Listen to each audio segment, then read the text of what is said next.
It's been 10 years since I last shared my skin story of what I went through and how I overcame the severe flares, especially after my postpartum journey and in my adulthood in general. So today I'm going to share an updated video with you on my entire skin story of what I went through. I want to start right from the beginning because if you're watching, you might not know my entire skin story of what I went through.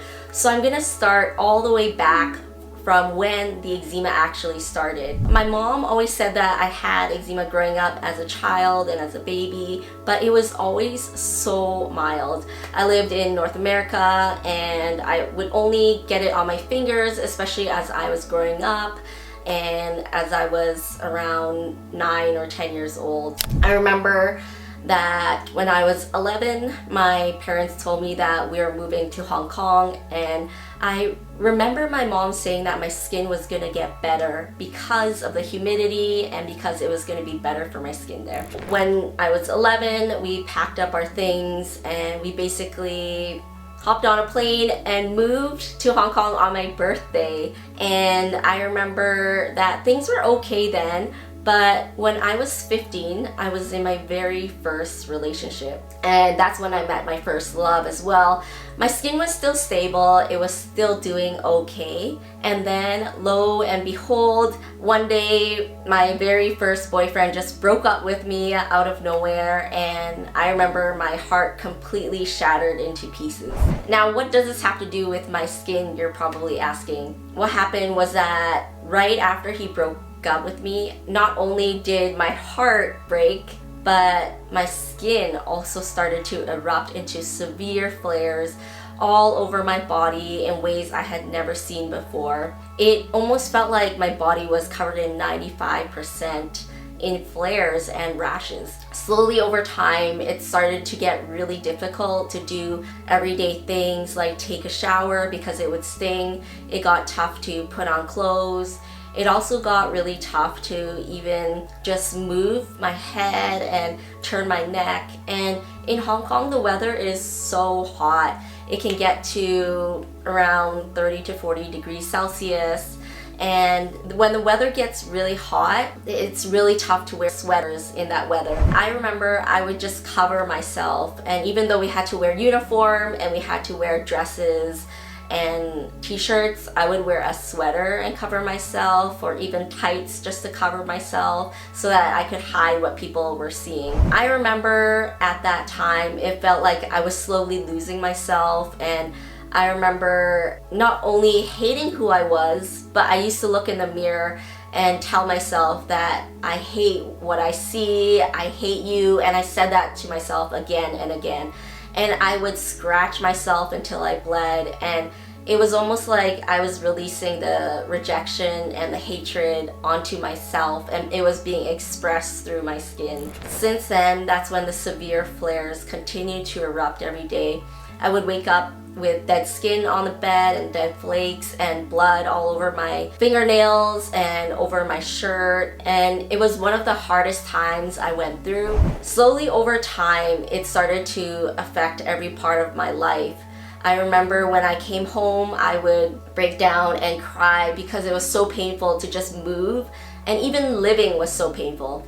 I was also incredibly competitive, and I used to compete in rowing, in basketball, in cross-country running, and also in this sport called netball. I was very active, and over time I started to lose the ability to actually compete and perform well in sports because of my skin and because it was affecting my ability to move, but also my self-esteem, and I just didn't want to be seen, and I started to hide a lot. One of my dreams in life was also to become a professional dancer, and I felt like I completely lost that opportunity because of the severe skin flares. It started to create so many insecurities around my friends, and it made me be afraid to open up. Those were some of the darkest times, and I started to slip into severe depression. And I remember there was a window right next to me on my bed, and we lived really high up in this condo. We were on the 20-something floor, and we also lived on a hill, and every day I remember just looking out of the window because it could open, and I remember telling myself that I could just end my life here and everything would be so much easier. Thankfully, I decided not to give up, and I decided to continue to fight and to live and to try to get better. My parents did the best that they could to help my skin get better, even though they weren't sure what to do, but they took me to doctor after doctor to try different medications, steroids, oral, topical, antihistamines, everything that you could think of. I remember getting some sort of shot as well that I can't exactly remember the exact name of, but we even saw Chinese medicine doctors, and back then there wasn't a lot of information on the internet, and eczema was still not a big thing that was always talked about, especially with other treatment methods that are out there.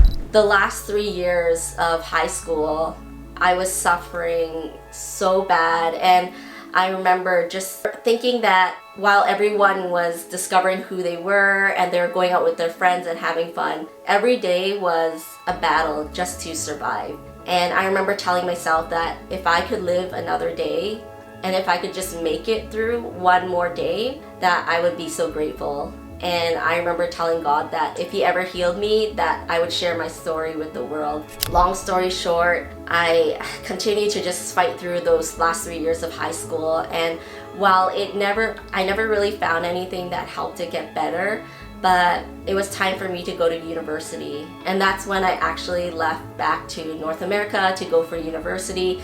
And for some reason, my skin would always get better and naturally clear up when I went there. And so that's basically what happened. Was when I went to university, my skin naturally cleared up on its own and I could just live again. The only problem was that I was the only person in my family living in another country where I didn't have a single family member living in that country. And so it was incredibly lonely. It was a different experience. But I just continued to push through it. And then in my 20s, that's when I met my boyfriend, who's now my husband, and my skin was also doing well then. And for some reason, after we started dating, my skin once again just erupted into flares like it never had before. It was so puzzling. In my mind, I was like, what is it about relationships that makes my skin flare? That's when I started looking into alternative things. And I remember one of my friends saying, because she also had eczema, and she asked me if I wanted to try an elimination diet to help our skin get better. At first, I thought she was silly. I don't think diet can help the skin. There's no way, because I didn't see the link there. And lo and behold, my skin was flaring so much that I said, let's go ahead and do it.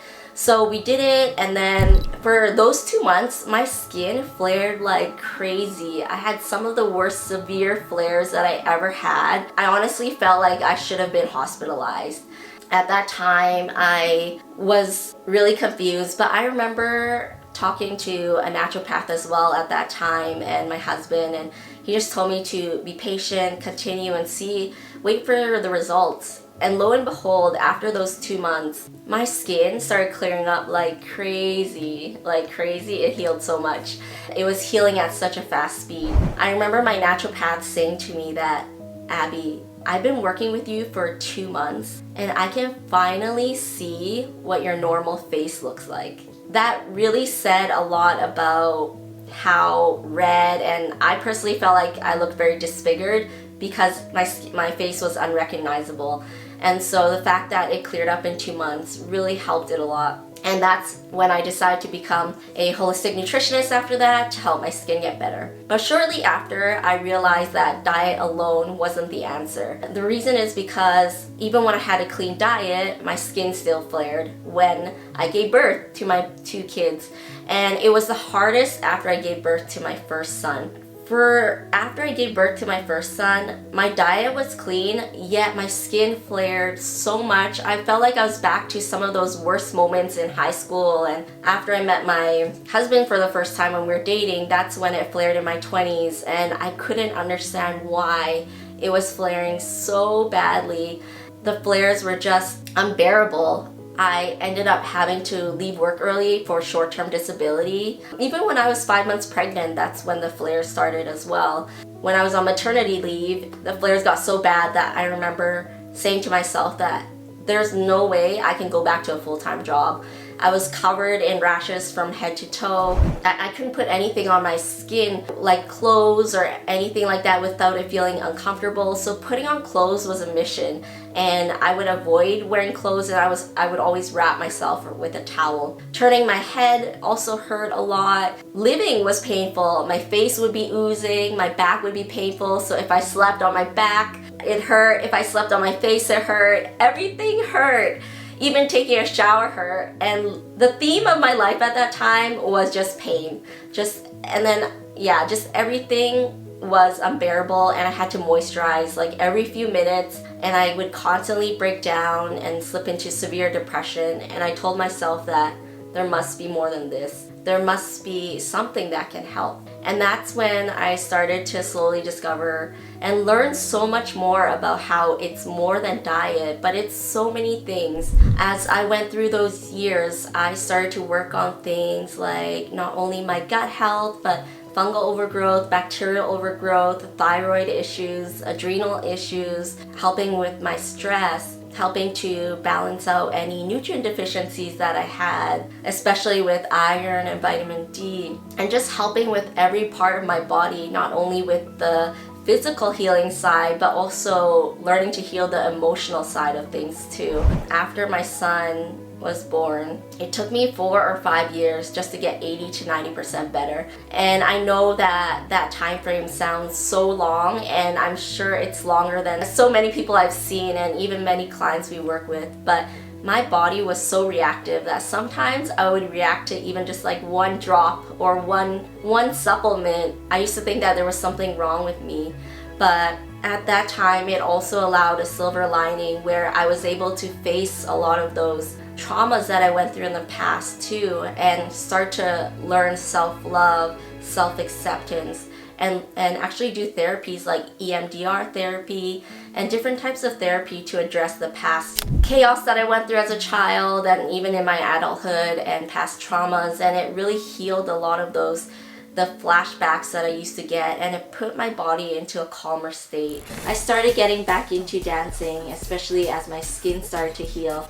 And even in the last few years, I've started getting into it more seriously and more regularly, and starting to live out that dream of getting better at dancing again and being able to use movement and music to really heal my body and live out my dreams and my passions as well. And that was a big part of the journey, was finally learning to accept myself even when I didn't feel beautiful with the skin flares. And it's something that I know is so hard for so many of us to know and to remember, is that we are beautiful when we're going through a hard time, and that we can heal, especially in the midst of the darkest moments that we go through. I hope that if you're watching today, that this can encourage you that no matter what you go through, even if it's the worst flares you've ever been, or if doctors have told you that you'll never heal, which they told me, and if doctors have told you that your skin is in a bad state, and my doctors told me that my skin was the worst they had ever seen.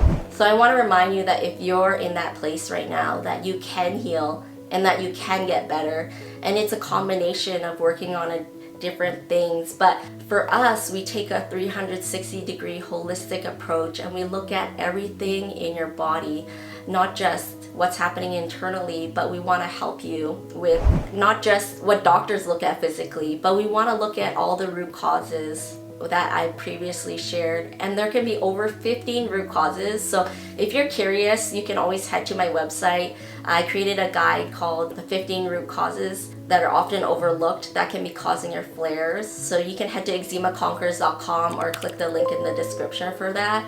But that kind of gives a small overview. It's not exactly everything, but it's a little bit of what I've learned on the journey. And I have so many more videos and so many more things to share with all of you. But one thing that also came out of it was that my goal and my mission out of that pain was to see as many people healed as possible, to not let one person continue suffering with eczema, because I remember the pain of what it was like to go through it. And as people around me started to watch my skin heal and my skin get better, they also started to realize that healing is possible, to look outside the box and see that there are ways to get better. I really hope that encourages you never to give up and not to give up.